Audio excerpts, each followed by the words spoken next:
Ben voilà, mes sœurs, mes frères. C'est la sœur Sophia de Carcassonne. Mais je vais vous raconter mon témoignage.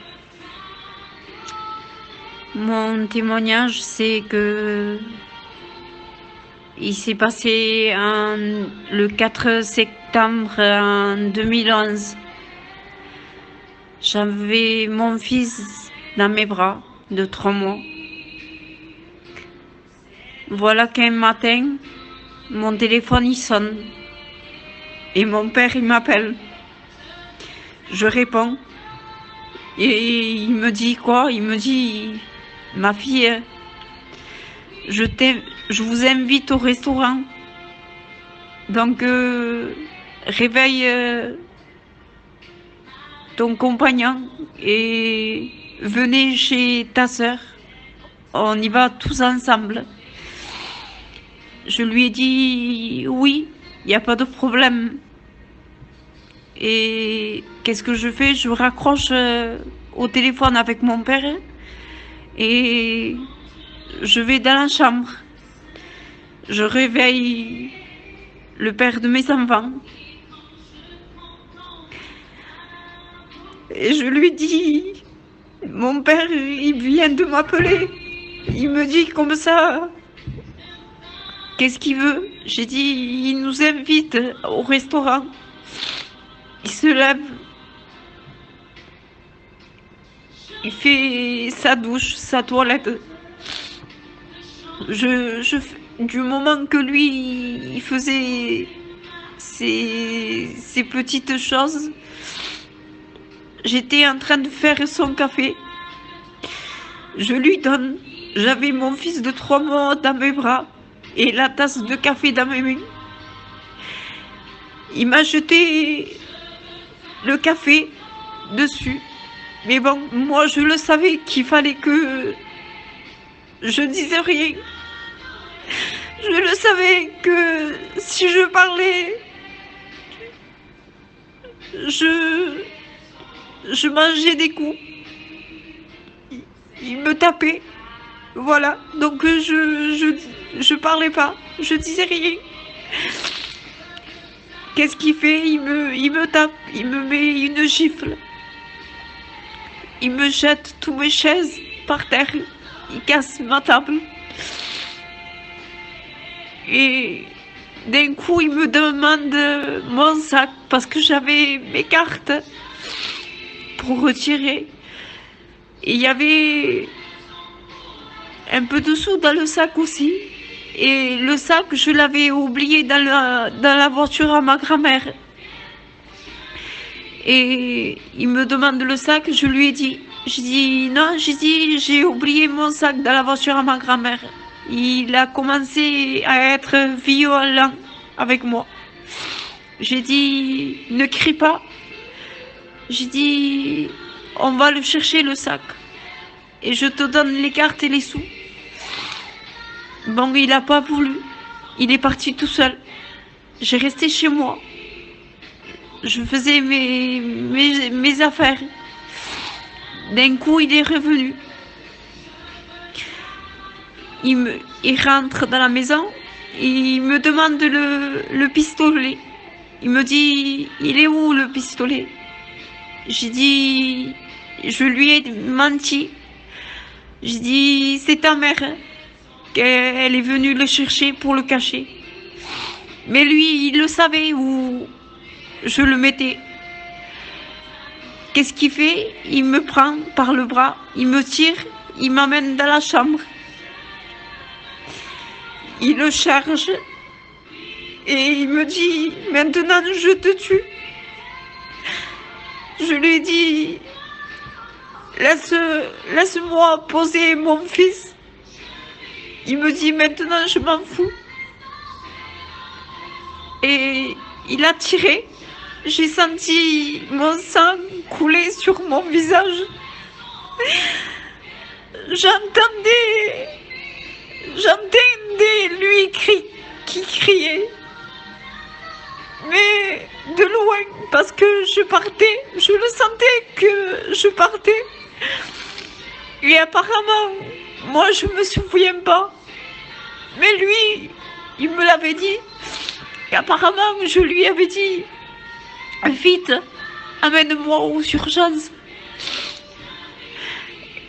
Qu'est-ce qu'il fait? Il prend une serviette. Il me met cette serviette autour de ma tête. Il prend mon fils de 3 mois et il m'amène aux urgences. Et qui croise mon cousin Germain avec mon grand-père, que maintenant il est auprès du Seigneur. Et il était plein de sang, lui et mon fils de 3 mois.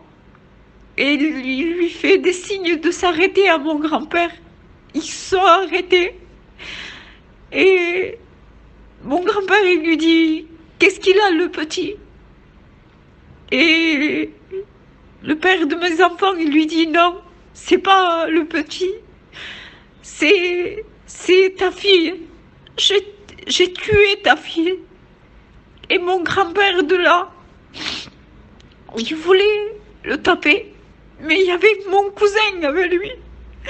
Et mon cousin lui dit, grand-père, non, c'est pas ça qu'il faut qu'on fasse. Il faut pas perdre de temps. Ma sœur, elle est morte. Il faut qu'on aille à l'hôpital. Ils m'ont amené à l'hôpital. Il y avait tout le monde. Et apparemment, que moi j'ai eu le temps de dire avant de tomber dans le coma, j'ai eu le temps de dire aux gendarmes, c'est Pupille Marco qui m'a fait ça. Ils m'ont transporté à Montpellier. Ils m'ont opéré. Et le professeur, il a dit à mon grand-père que maintenant il est auprès du Seigneur. Il a dit, pour moi, Monsieur Maille, il n'y a plus rien à faire. Mais mon grand-père, il avait du courage. Il a dit, je tente tout pour le tout, parce que ma petite, elle est jeune. J'avais que 21 ans. Et voilà que il m'a opéré. Et c'était les machines qui m'aidaient à respirer. Sans les machines, je ne pouvais pas. Bon, ils m'ont mis dans une chambre. J'ai fait 3 jours de coma. Et au 3e jour, je me suis arraché le tuyau moi-même à 5 heures du matin. Toutes les infirmières couraient dans tous les sens. Ils disaient, la petite Maille, elle s'est réveillée. Ça y est, ils ont appelé mon grand-père. Il avait dit à mon grand-père que je t'ai réveillée. Je me suis réveillée, ils m'ont mis dans une chambre. Et ma mère, elle rentre. Mon père, il rentre. Et ma mère, elle me dit, parce que je parlais plus, je marchais plus, je ne reconnaissais plus personne. Elle me dit, ma fille, je vais t'amener tes enfants. Mais moi, je disais à ma mère, je lui faisais comprendre, parce que, comme je vous dis, je parlais pas. Je lui disais, mais c'est qui? J'ai pas de bébé, moi. Je me souvenais plus de mes enfants. Et croyez-moi que ça fait mal. Ça fait très mal. Et ils veulent mes enfants.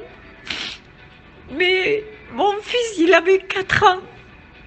Quand mon fils, il me voyait comme ça, il s'est pas approché de moi. Il est resté au pied du lit. Il me regardait, mon enfant. Oh Seigneur Jésus, merci parce que toi, tu as été avec moi. Et de là, 2 jours après, il y a une infirmière qui est venue pour me toucher les muscles. Et c'est parce que tout le côté droit, elle est venue et elle dit non, Madame Maille, les muscles de votre fille, ils sont morts, il n'y a plus rien à faire.